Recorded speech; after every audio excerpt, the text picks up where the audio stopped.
নমস্কার বন্ধুরা, আমার চ্যানেলে আপনাদের সবাইকে স্বাগত জানাই।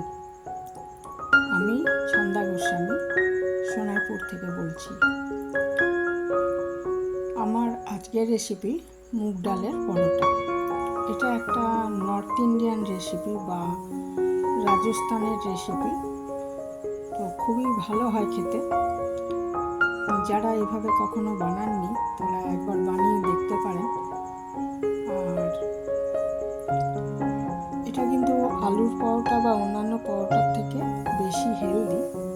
এর জন্য আমি 1 গ্লাস মুগ ডাল খুব ভালো করে 3-4 বার করে ধুয়ে এটা জলে 1 ঘন্টার জন্য ভিজিয়ে রাখলাম। এটা আর একটু বেশি সময়ও ভেজানো যায়। 1 ঘন্টা পর এটার একটা পেস্ট বানিয়ে নিয়েছি।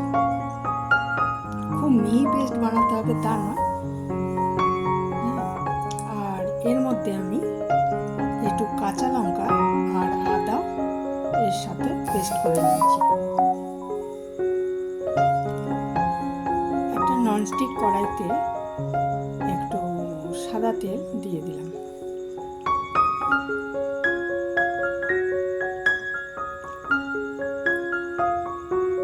দিয়ে দিচ্ছি একটু সাদা সর্ষে ফোড়ন, সাদা জিরের ফোড়ন, আর একটু 1/2 চামচের একটু কম হিং ফোড়ন দিয়ে দিচ্ছি। হিংটা দিলে এটা মানে পেটের জন্যও ভালো আর খুব সুন্দর একটা গন্ধ হবে এতে।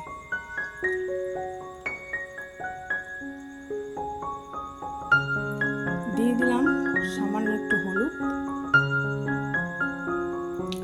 এরপর মুগ ডাল বাটাটা এর মধ্যে দিয়ে দিলাম। মানে এর মধ্যে কিন্তু আদা আর কাঁচা লঙ্কা বাটাও দিয়ে আমি এটাকে পেস্ট করেছি। আদা আর কাঁচা লঙ্কা দিয়ে পেস্ট করেছি। এটা খুব ভালো মতো ভাজা ভাজা করে নিতে হবে আর কি, মানে জলীয় ভাবটা যাতে একদম চলে যায় সেটা দেখতে হবে। দিয়ে দিলাম পরিমাণ মতো নুন, 1/2 চামচের একটু কম নুন দিয়েছি। এটা যখন একদম ছেড়ে আসবে কড়াই থেকে তখন বুঝতে হবে যে পুরটা তৈরি হয়ে গেছে। এটা আর কি পুর হলো, পুরটা তৈরি হলো। মুগ ডাল যেহেতু প্রচণ্ড উপকারী, সেহেতু এইভাবে পরোটা করলে কিন্তু সেটা অনেক হেলদি হয় আর খেতেও কিন্তু খুব ভালো হয় পরোটা, এইরকম পরোটা।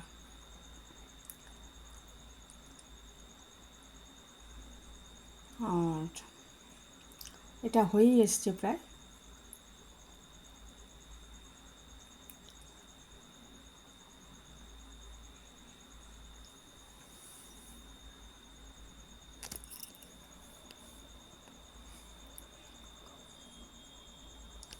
এর মধ্যে এবারে আমি একটা মশলা দিয়ে দিলাম। এই মশলাটার মধ্যে আছে জিরে, ধনে আর 2টো এলাচ আর একটু দারচিনি, 1 টুকরো দারচিনি।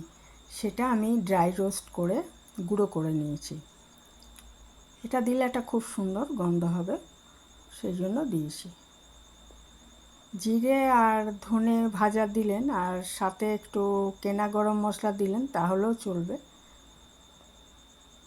পুরটা দেখুন একদম তৈরি হয়ে গেছে।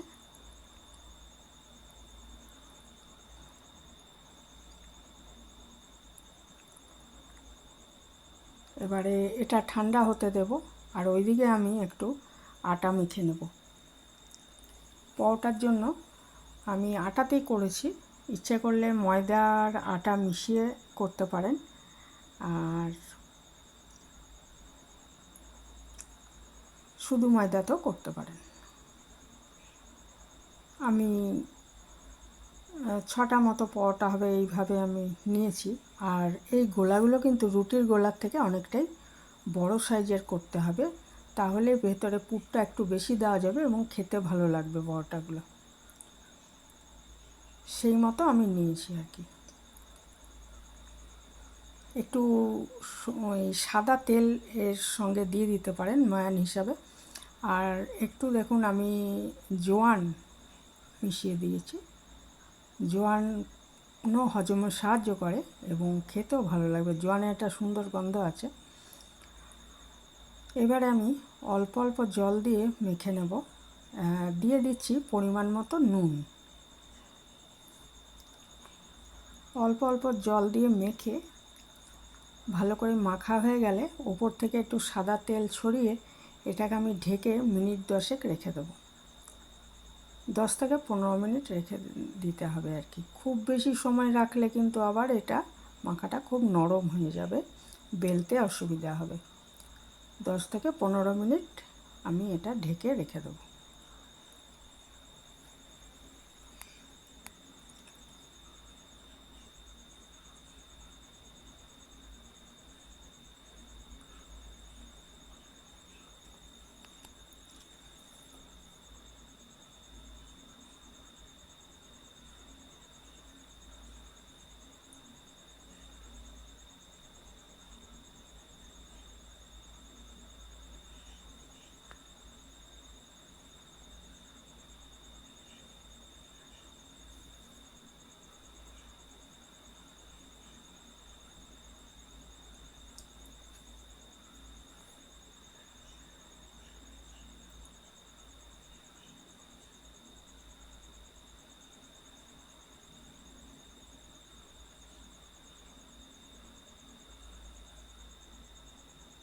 সাদা তেল ছড়িয়ে রেখে দিচ্ছি।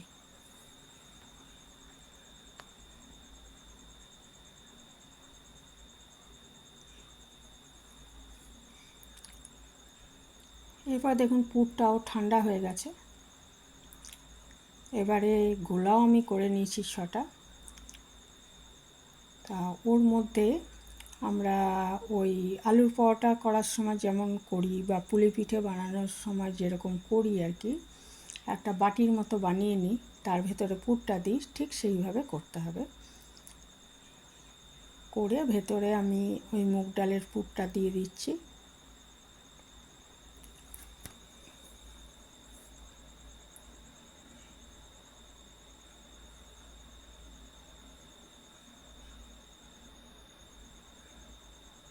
একটু বেশি করে পুরটা দিলে খেতে ভালো লাগবে, একটু বেশি করে দেবেন পুরটা।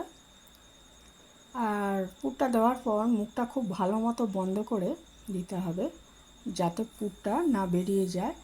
আর বেলার সময়টা কিন্তু খুব সাবধানে বেলতে হবে, খুব চাপ দিয়ে বেলা যাবে না, তাহলে পুরটা বেরিয়ে আসতে পারে। হালকা হাতে বেলে নিতে হবে। আর একটু মোটাই মোটাই বেলবেন, মানে খুব পাতলা করার দরকার নেই, একটু মোটা মোটাই হয় এগুলো।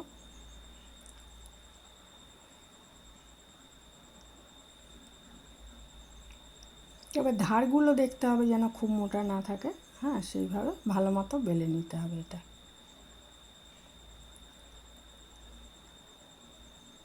এগুলো এইভাবে আমি তৈরি করে রেখে দিচ্ছি ভেতরে পুর ভরে।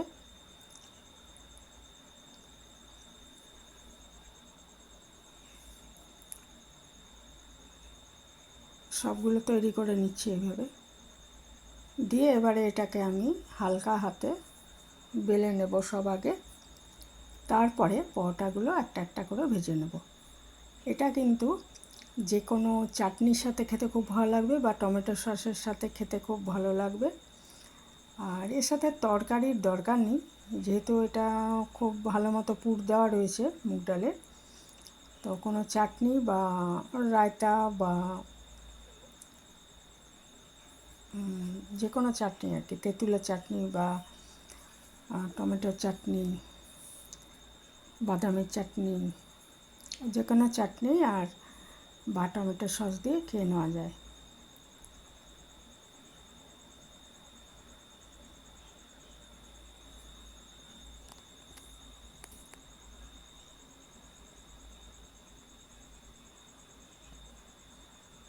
সমস্তগুলো তৈরি হয়ে গেছে আমার মোটামুটি।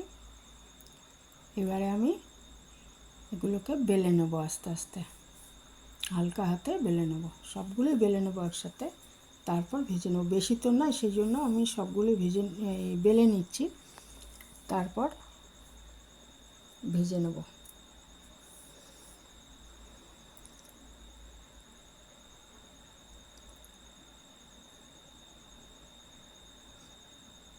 ধারগুলো একটু দেখতে হবে যেন খুব মোটা না থাকে, আর আস্তে আস্তে আমি এগুলো বেলে নিচ্ছি।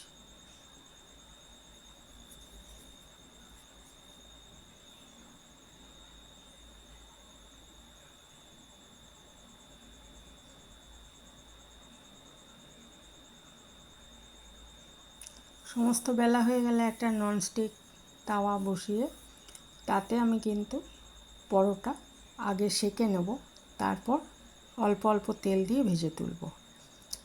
এগুলো কিন্তু দেখুন বেলে নিয়েছি আমি একটা, খুব বেশি বড় করিনি। এটা কিন্তু ঘিতে ভাজলেও খুব ভালো লাগবে।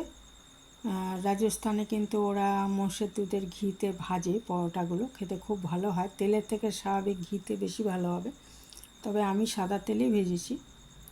আর প্রথমেই তেলটা দেবেন না, তেল বা ঘি দেবেন না, আগে 2 পিঠ সেঁকে নিয়ে তারপর দেবেন। তা না হলে কিন্তু কাঁচা অবস্থায় তেল দিয়ে বা ঘি দিলে ওটা বেশি টানবে তেল বা ঘি, এবং খেতেও ভালো লাগবে না। সেই জন্য আগে সেঁকে নিতে হবে এটাকে ভালো মতো। হ্যাঁ, সবগুলো ইচ্ছে করলে সেঁকে নেওয়া যায়, নিয়ে তারপরে আস্তে আস্তে তেল বা ঘি দিয়ে ভেজে নিলেন। বাটারও দেওয়া যায় ইচ্ছে করলে। এবারে আমি 2 পিঠ সেঁকা হয়ে গেল, আমি আস্তে আস্তে তেল দিয়ে এগুলো ভেজে নিচ্ছি।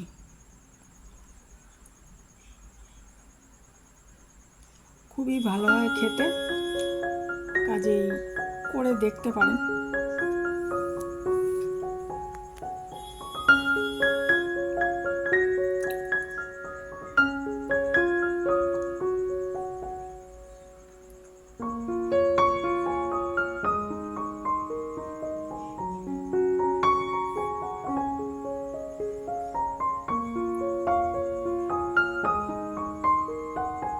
এইভাবে সব কটা আমি ভেজে নিচ্ছি। এই ছিল আমার আজকের রেসিপি।